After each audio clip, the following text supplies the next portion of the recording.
الذي هدانا لهذا وما كنا لنهتدي لولا أن هدانا الله أشهد أن لا إله إلا الله وحده لا شريك له وأشهد أن محمدا عبده ورسوله اللهم فصل وسلم على رسول الله محمد بن عبد الله وعلى آله وصحبه وموالاه أما بعد أيها الحاضرون أوصيكم ونفسي بتقوى الله فقد فاز المتقون قال الله تعالى في كتابه الكريم أعوذ بالله من الشيطان الرجيم بسم الله الرحمن الرحيم يا أيها الذين آمنوا اتقوا الله حق تقاته ولا تموتن إلا وأنتم مسلمون الآية صدق الله العظيم. Hadirin sidang Jumat rahimakumullah. Segala puji bagi Allah yang telah memberikan kepada kita dua kenikmatan. Dengan dua kenikmatan ini, alhamdulillah kita bisa melaksanakan ibadah salat Jumat berjamaah. Apa kedua nikmat ini? Yang pertama adalah nikmat kemampuan dan yang kedua adalah nikmat kemauan. Karena ada di antara saudara-saudara kita yang Allah berikan nikmat kemampuan, tetapi Allah cabut nikmat kemauannya. Badannya sehat, otaknya cerdas, tapi tidak ada sedikit pun keinginan untuk melaksanakan ibadah salat Jumat berjamaah. Ada pula yang Allah berikan nikmat kemauan, hatinya bergejolak ingin melaksanakan ibadah salat Jumat berjamaah, namun Allah takdirkan tubuhnya terbaring di pembaringan dalam keadaan sakit. Mari kita doakan saudara-saudara kita yang hari ini belum bisa melaksanakan ibadah salat Jumat, mudah-mudahan pekan depan bisa melaksanakan ibadah salat Jumat berjamaah. Amin. Amin ya rabbal alamin. Hadirin sidang Jumat rahimakumullah. Dalam sebuah hadis riwayat Imam Muslim, Rasulullah sallallahu alaihi wasallam pernah bersabda, "Innallaha yuhibbut taqiyya al-ghaniyya al-khafiyya." Sesungguhnya Allah cinta kepada orang yang bertakwa, orang yang kaya hati, dan orang yang senantiasa menyembunyikan ibadahnya. Inilah tiga sifat yang dicintai oleh Allah Subhanahu wa taala. Pertama, hamba yang bertakwa. Kenapa Allah mencintai orang-orang yang bertakwa? Karena sesungguhnya ketakwaan adalah tujuan dari seluruh ibadah itu disyariatkan. Allah Subhanahu wa taala berfirman dalam Al-Qur'an, "A'udzubillahi minasyaitonir rajim. Ya ayyuhan nasu 'budu rabbakumul ladzi khalaqakum wal ladzina min qablikum la'allakum tattaqun." Wahai sekalian manusia, beribadahlah kalian kepada Allah yang telah menciptakan kalian dan orang-orang sebelum kalian agar kalian bertakwa. Jadi, apapun jenis kebaikannya, apapun yang kita lakukan, sejatinya agar kita bisa mendapatkan derajat al-muttaqin atau orang-orang yang bertakwa. Salat kita agar kita disebut orang bertakwa. Puasa kita agar kita disebut orang yang bertakwa. Zakat kita, kurban kita, muaranya adalah bagaimana menjadi hamba Allah yang bertakwa. Maka ibadah yang tidak menimbulkan ketakwaan itu pertanda bahwa ibadah tersebut tidak diterima oleh Allah Subhanahu wa taala. Hadirin sidang Jumat rahimakumullah. Tujuan ibadah tiada lain supaya kita menjadi hamba yang bertakwa. Karena takwa berguna bagi manusia baik di dunia ataupun di akhirat. Di dunia, maka takwa akan menjadi pembuka pintu rezeki. Allah Subhanahu wa taala berfirman, "A'udzubillahi minasyaitonir rajim. Wa may yattaqillaha yaj'al lahu makhraja wa yarzuquhu min haitsu la yahtasib." Barang siapa yang bertakwa kepada Allah, maka Allah akan berikan solusi dari setiap masalah yang dia derita, dan dia akan diberikan rezeki dari arah yang tidak disangka-sangka. Apakah sudah sampai sana? Tidak. Bahkan Allah janjikan, "Wa may yattaqillaha yaj'al lahu min amrihi yusra." Bahkan barang siapa yang bertakwa kepada Allah, maka Allah akan menjadikan di setiap urusannya kemudahan. Ingat, takwa itu adalah pembiasaan, bukan sekali amal. Ada sebuah kaidah dalam kehidupan kita. Man 'asa 'ala sayyin famata 'alaih.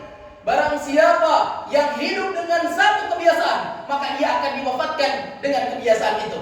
Ada orang yang sehari-harinya main catur, maka Allah wafatkan dia dalam keadaan mengucapkan skak, skak, skak. Namun ada juga yang Allah takdirkan wafat dengan mengucapkan dua kalimat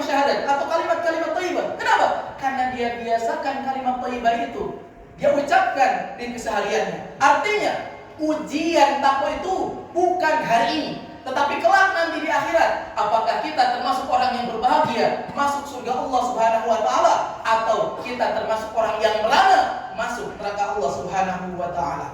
Hadirin sidang Jumat rahimakumullah, itulah takwa, sifat yang pertama dicintai oleh Allah Subhanahu wa taala. Maka yang kedua, innallaha yuhibbut taqiyya al-khafiyya, al-ghaniyya. Allah mencintai orang yang kaya. Namun di sini bukan kaya hartanya, bukan megah rumahnya, bukan mewah mobilnya, bukan luas tanahnya, tetapi yang dimaksud adalah kaya hati.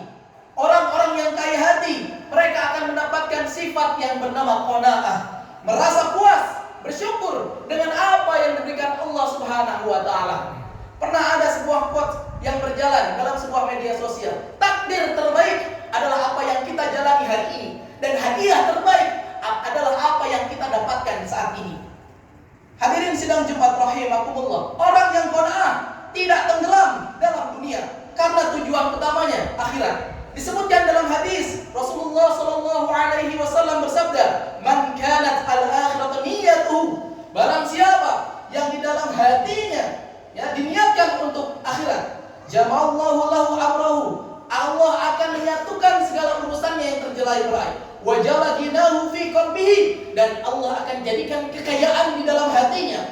Wa atabhu dunya wa hiya raghimah, dan kemudian Allah akan berikan dunia sehingga dunia mendatanginya dengan hina. Ini merupakan janji dari Rasulullah Muhammad SAW terkait orang-orang yang menjaga dirinya dari ketamakan harta duniawi. Dia akan menjadikan setiap hartanya menjadi pijakan untuk mendapatkan surga Allah Subhanahu wa taala. Karena prinsip bagi orang-orang yang kaya hati adalah menjadikan dunianya menjadi jembatan untuk mendapatkan surga. Kita ingat malaikat Jibril alaihissalam pernah memberikan nasihat kepada Rasulullah Muhammad SAW. Yang jelas, ketika nasihat itu diberikan kepada Rasulullah, itu juga tertaklif kepada kita sebagai umatnya. Aish ma syi'ta fa innaka mayyitun. Silakan hidup sesuka kalian, tapi ingat, kalian akan menjadi mayat. Wahbib man syi'ta fa innaka mafariquhu. Silakan cintai yang ingin kalian cintai, harta kalian, istri kalian, anak-anak kalian. Tapi ingat, kalian akan berpisah dengannya. Wa'mal masyita, dan lakukan apapun yang ingin kalian lakukan. Fa innaka majziyun bi. Tapi ingat, segala sesuatu itu akan ada pertanggungjawaban di hadapan Allah Subhanahu wa taala. Jangankan apa yang kita lakukan, jangankan apa yang kita ucapkan, bahkan gerakan hati kita kelak di hari kiamat Allah akan tampakkan di depan manusia. Ketiga, sifat tersembunyi yang Allah cintai. Sifat yang ketiga, yang berarti tersembunyi, bukan berarti kita bersembunyi di balik tirai. Artinya, ia tidak menyukai ketenaran, ia tidak membutuhkan popularitas, ia tidak butuh dikenal oleh manusia. Yang ia butuhkan hanya dikenal oleh penduduk langit saja. Dia sibuk memperbaiki dirinya. Beliau setiap hari, orang tersebut berusaha untuk bisa naik derajatnya di mata Allah Subhanahu wa taala. Siapa yang bisa kita jadikan contoh? Imam Ahmad bin Hanbal. Beliau setiap 7 hari senantiasa menghatamkan Al-Quran. Tapi istrinya tidak tahu bahwa Imam Ahmad senantiasa menghatamkan Al-Quran setiap 1 pekan. Orang terdekat, orang yang senantiasa berjumpa dengan Imam Ahmad, tidak tahu kebaikan apa yang dilakukan oleh Imam Ahmad. Makanya Rasulullah SAW senantiasa memuji orang-orang yang menyembunyikan ibadahnya. Bahkan dalam sebuah hadis, kelak di yaumul mahsyar, Allah menyediakan 7 naungan yang tidak ada naungan kecuali naungan Allah, dan 2 diantaranya diberikan kepada orang yang menyembunyikan ibadahnya. Siapa mereka? Yang pertama, orang yang bersedekah dengan tangan kanannya, tetapi tangan kirinya tidak tahu. Yang kedua, orang yang bangun di keheningan malam saat orang lain tertidur lelap. Dia bangun merintih di hadapan Allah Subhanahu wa taala. Tidak ada yang tahu kecuali dirinya dengan Allah Subhanahu wa taala. Semoga kita bisa menjadi hamba yang dicintai Allah dengan bertakwa, kaya hati, dan menyembunyikan segala ibadah kita. Aqulu qouli hadza wa astaghfirullah li wa lakum.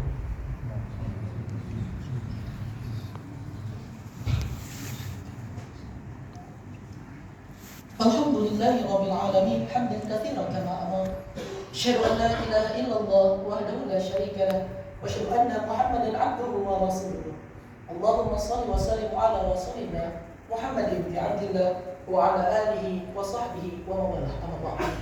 Sebelum khatib menutup khutbah ini dengan doa, ada sebuah kisah yang ingin khatib bagikan.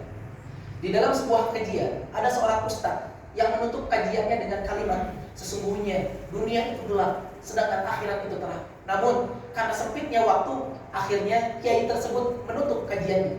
Mendengar perkataan itu, 3 orang pemuda merasa penasaran. Kenapa? Secara logika, dunia ini terang, justru akhirat yang gelap gulita. Kita harus menanyakan, apa maksud dibalik dari perkataan kiai tersebut? Dunia itu gelap, sedangkan akhirat itu terang. Akhirnya, dalam penasarannya, 3 orang pemuda ini esok harinya datang ke rumah kiai tersebut. Tok tok tok, pintu pun diketuk. Kemudian ucapan salam dijawab. Waalaikumsalam, silakan masuk. Kemudian setelah masuk, kiai tersebut bertanya, ada apa gerangan? Kemudian 3 pemuda itu menyampaikan maksudnya. Sungguh kami masih heran, sungguh kami masih penasaran dengan kalimatmu yang engkau ucapkan kemarin, wahai kiai. Engkau mengatakan bahwa dunia ini gelap, sedangkan akhirat itu terang. Bukankah dunia ini terang? Lampu di mana-mana, cahaya matahari bisa kita lihat. Justru akhirat yang gelap gulita. Kemudian kiai tersebut tersenyum.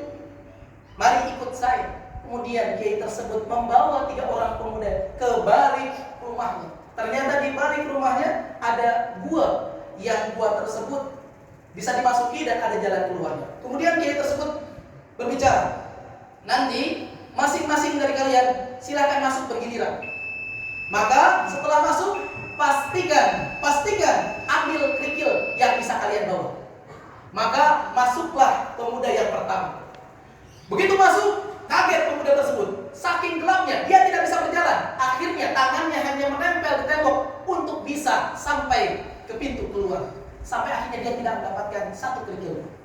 Pemuda kedua pun masuk.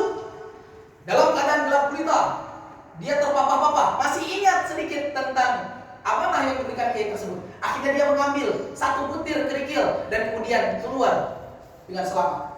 Maka yang terakhir, masuklah pemuda yang ketiga.